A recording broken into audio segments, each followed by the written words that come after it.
Start. अध्यक्ष महोदय, सरकार चाहती है कि अन्न के मामले में देश आत्मनिर्भर बने। तो मेरा सुझाव है कि जिन जगहों पर काफी संख्या में ट्रैक्टर से काम लिया जा रहा है, आपको कोई कारखाना खोलना चाहिए और सस्ती कीमत पर उनकी मरम्मत की व्यवस्था करनी चाहिए। आप बाहर से ट्रैक्टर मंगा रहे हैं। मैं समझता हूँ कि यह सारा रुपया व्यर्थ व्यय किया जा रहा है। मेरा सुझाव है कि इस देश में ही ट्रैक्टर बनाया जाए।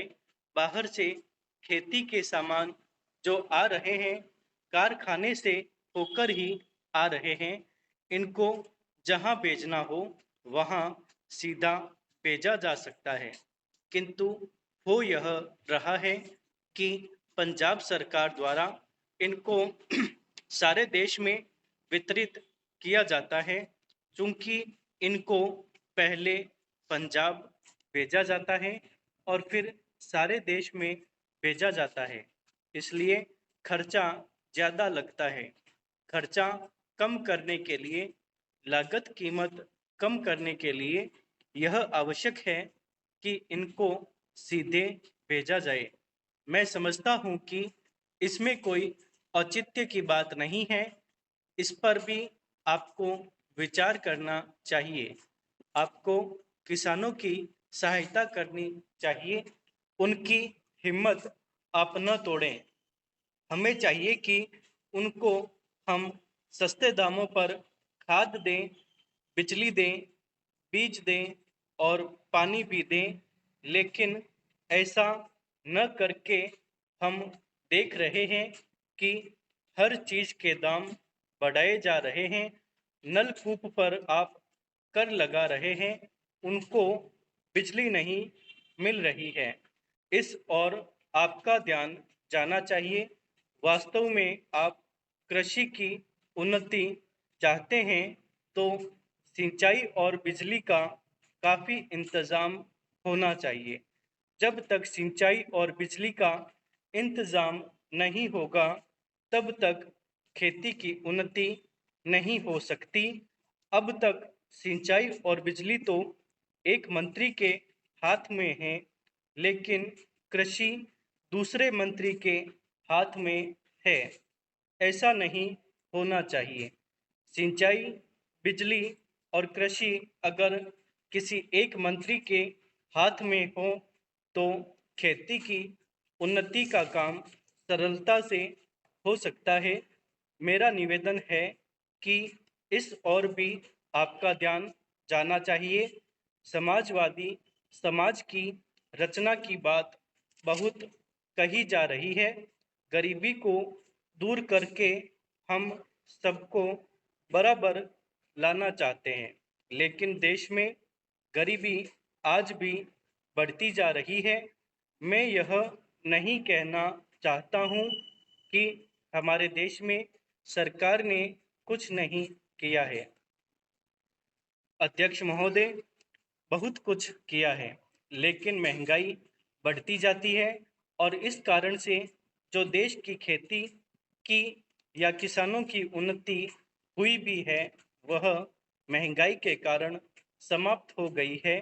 तो ऐसी स्थिति में अगर हम किसान को अन्न की, उसके पैदावार की कीमत अधिक नहीं देंगे तो हमारे देश का कल्याण नहीं हो सकता है। मैं कोई यह नई बात नहीं कह रहा हूँ। पहले अमेरिका में यही किया गया, जब वहाँ पर खाद्य समस्या के कारण लोग परेशान थे। हमारे यहाँ भी उसी से कल्याण होगा। हम देख रहे हैं कि सरकार के प्रयत्नों के परिणाम भी अच्छे निकलने लगे हैं, लेकिन दुख इस बात का है कि इस वर्ष सर्दी के मौसम में वर्षा नहीं हुई। फलस्वरूप इस वर्ष जो पैदावार है वह उतनी नहीं है। इसका कारण वर्षा का न होना है। कुछ लोग कहते हैं कि इस वर्ष भी जो पैदावार है पिछले वर्ष की पैदावार के बराबर हो जाएगी। लेकिन अगर वर्षा हो जाती है तो निश्चय ही हमारी स्थिति बहुत अच्छी हो जाती है। मैं देखता हूँ कि इस वर्ष गल्ले की कोई कमी नहीं है, इसलिए मैं समझता हूँ कि गल्ले को एक जगह से दूसरी जगह ले जाने में जो रोक लगाई गई है, उसको हटा लेना चाहिए। अभी हमारे राज्य में बड़ा अकाल पड़ा हुआ है, लेकिन वहाँ पर गल्ला भेजने की कुछ व्यवस्था की गई है और लोगों को गल्ला मिल रहा है।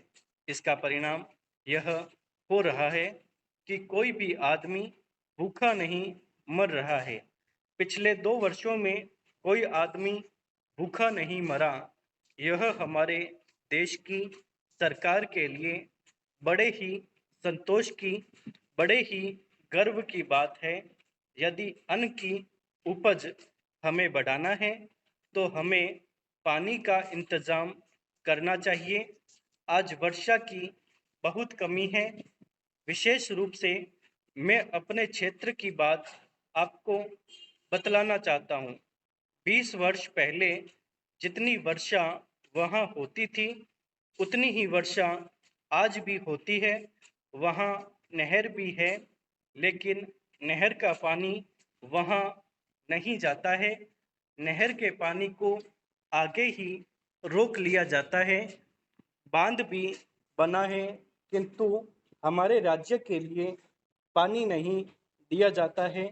इसका परिणाम यह होता है कि पानी न मिलने के कारण लोगों को काफ़ी परेशानी का सामना करना पड़ता है।